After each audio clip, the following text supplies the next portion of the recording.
अस्सलामु अलैकुम वरहमतुल्लाहि वबरकातुहू। वालेकुम अस्सलाम वरहमतुल्लाहि वबरकातुहू। और हजरत खैरियत से हैं? अल्हम्दुलिल्लाह। हजरत चंद सवाल करने थे ताकि हमारी इस्लाह हो और हमारे जरिए आम लोगों की भी इस्लाह हो जाए। तो बताइए।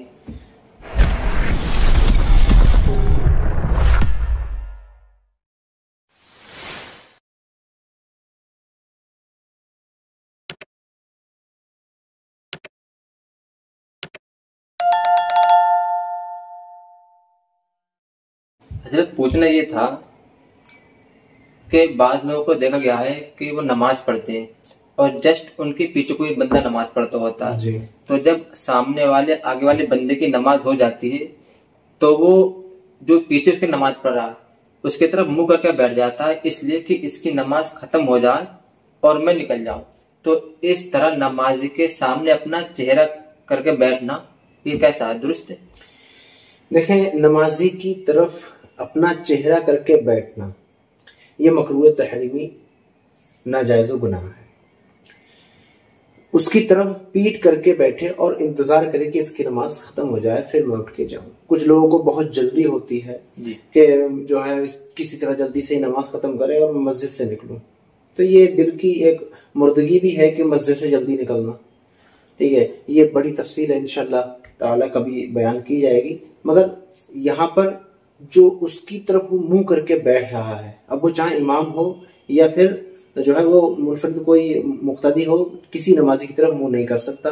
बाहर शरीयत में भी ये मौजूद है कि इमाम जब सलाम फेर दे, सलाम फेरने के बाद तो वो जो है वो दाईं तरफ या बाईं तरफ मुंह करके बैठे, या फिर मुक्तदियों की तरफ भी मुंह कर सकता है जबकि कोई मुक्तदी नमाज ना पढ़ता हो, है ना। अगर कोई नमाज पढ़ रहा है तो वो उसको जो है वो दाईं तरफ अपना मुंह करके बैठ जाए, मगर और नमाजी की तरफ मुंह ना करे। ये देखा गया है कि आजकल इंटरनेट का जमाना है और हर बंदा एक स्मार्टफोन चलाता होता है, तो कभी कभी क्या फोन में नेट खत्म हो जाता है तो बंदा दूसरे से अपनी वाईफाई कनेक्ट कर लेता है, लेकिन जब एक बार वाईफाई कनेक्ट करने के बाद में क्या जब वो इसे ऑन करता है तो सामने वाले का हॉटस्पॉट खुला हुआ होता है तो वो खुद ब खुद कनेक्ट हो जाती है।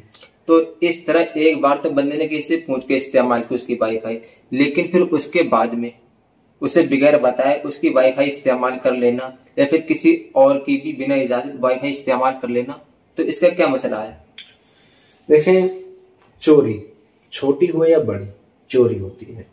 अब ये जो वाईफाई उन्होंने बगैर इजाजत के कनेक्ट किया तो ये नाजायज़ व हराम है। बगैर इजाजत के किसी की भी कोई भी चीज, ये तो वाईफाई है, उसमें रिचार्ज के पैसे जाते हैं, ये तो पैसे की चीज है। अगर बगैर इजाजत किसी के छप्पर से एक तिनका भी निकाला तब भी अल्लाह ताला उससे मुआखजा क़यामत के दिन फरमाएगा। तो लिहाजा इस तरह से इन चीजों से बचना चाहिए। अगर उसको वाईफाई कनेक्ट करना ही है तो उस अगले बंदे से इजाजत ले ले कि भाई मैं आपकी वाईफाई कनेक्ट करना चाहता हूँ, मेरी एमबी खत्म हो गई या रिचार्ज खत्म हो गया है, तो थोड़ी सी जरूरत है तो मेरी पूरी हो जाए फिर बंद कर दूंगा। तो ये इजाजत ले ले तो ठीक रहेगा, वरना नाजायज़ और हराम है। यानी इजाजत के बाद इस्तेमाल कर सकते हैं और बगैर इस्तेमाल करेंगे तो ये जायज नहीं, गुनहगार हुआ करने वाले।